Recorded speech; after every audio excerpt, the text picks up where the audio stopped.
Welcome back to Launch Life Reviews, a channel dedicated to launching our nerd world to the next level with the help of herbal medication. This is your launch captain, and I want to thank you for joining me on another adventure.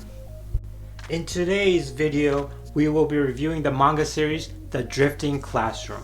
But before we begin, let's bless this manga series with some herbal medication. Next to me is my trusty launch device made by a company named the Freeze Pipe.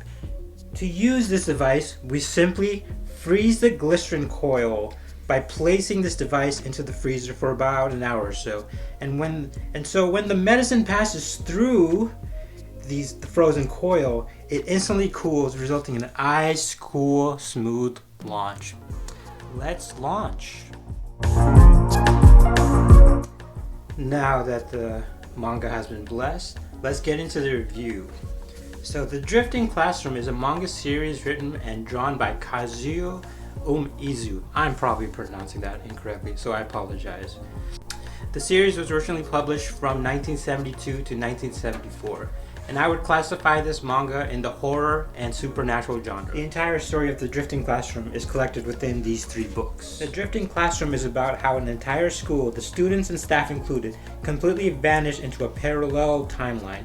The story focuses on the breakdown of social construct and what people do to survive, which includes lying, stealing, killing, manipulating. All sorts of evil paths are explored in this series in a very haunting and chilling way. To avoid any spoilers, I won't say anything more. I want to begin this review by talking about the prose.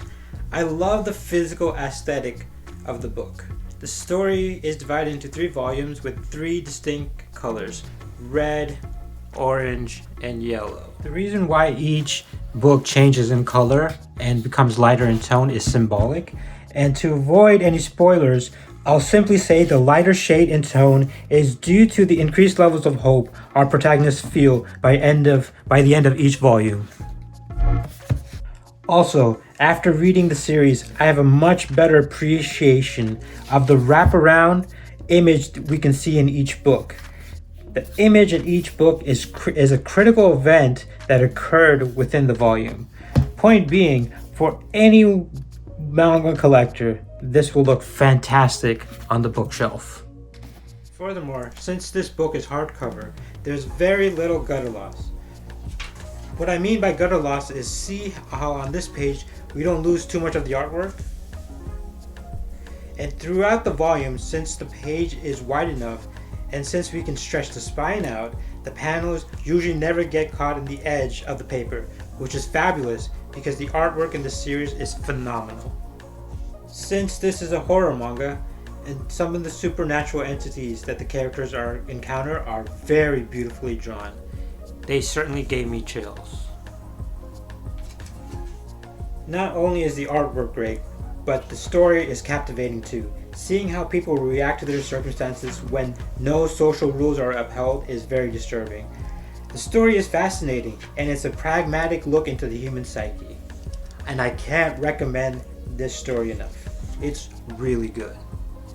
I love this series. The artwork, the story, the physical aesthetics of the book. Everything about this collection is great.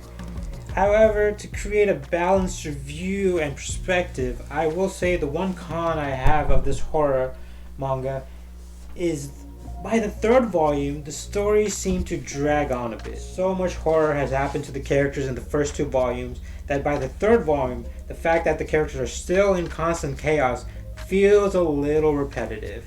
And right before the climax of the story, a love story emerges that seems very random and out of place. It felt unnecessary in my opinion, but nonetheless, that is the only negative I have of the series. In conclusion, The Drifting Classroom is a violent horror and supernatural manga series that is a must-have for anyone collecting manga. The story is great, the artwork is amazing, and I can't recommend this series enough. So let me know what you guys think. Have you read this manga? Did you enjoy it as much as I did? I would love to have a discussion and get someone else's perspective about this series. So leave those comments down below. So there you have it. Thank you again for joining me on another launch. I appreciate you. Please like and subscribe to see more Launch Life review content coming very soon. If you want me to review any other specific manga or have any other feedback, please leave those comments down below. Until the next one, this is me signing off. Peace out.